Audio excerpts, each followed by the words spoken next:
If you want to add a video to your GoDaddy website, you're in the right place. In this video, I'll show you the full step-by-step process for embedding a YouTube or Vimeo video, or even uploading your own video file directly into your GoDaddy site. This is a great way to make your website more engaging, explain your business with a quick demo, or share a welcome video with visitors. And if this tutorial helps you out, go ahead and hit that like button, and make sure to subscribe for more easy website tutorials just like this one.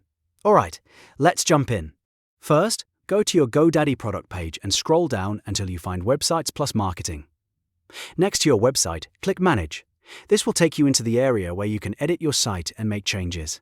Once you're in, click Edit Website to launch the website builder. This opens the visual editor, where you can add sections, move content around, and customize your pages. Now, navigate to the exact page in the exact spot where you want your video to appear. This could be your home page, About page, Services page, or any custom page on your site. When you've found the right place, click the Add Section button, which is the plus icon. On the right-hand panel, you'll see different section options. You can search for video, or browse into the audio and video category. Go ahead and choose the layout that fits your design best, then click Add. GoDaddy will place that video section into your page so you can start customizing it. Next, click on the video placeholder inside the editor. On the right side, you'll see the video URL box. If you want to embed a video from YouTube or Vimeo, just paste the video link right there. This is the easiest option if your video is already hosted on one of those platforms. If you'd rather upload a video file directly, look for the Upload option.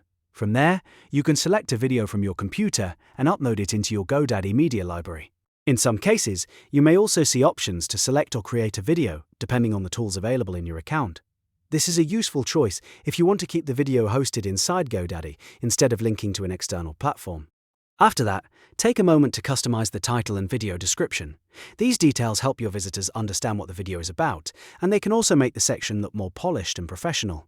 Keep the title short and clear, and make the description simple and helpful. Once everything looks the way you want it, review the section one more time. Make sure the video is in the correct spot, the link is working, and the text is formatted properly. When you're ready, click Publish in the top right corner. That will make your video live for everyone who visits your website. And that's it. You've just added a video to your GoDaddy website. Whether you used a YouTube or Vimeo link or uploaded your own file, the process is quick once you know where to click. If this video helped you, don't forget to like this video and subscribe for more simple tutorials on GoDaddy, websites, and online business tools. Thanks for watching, and I'll see you in the next one.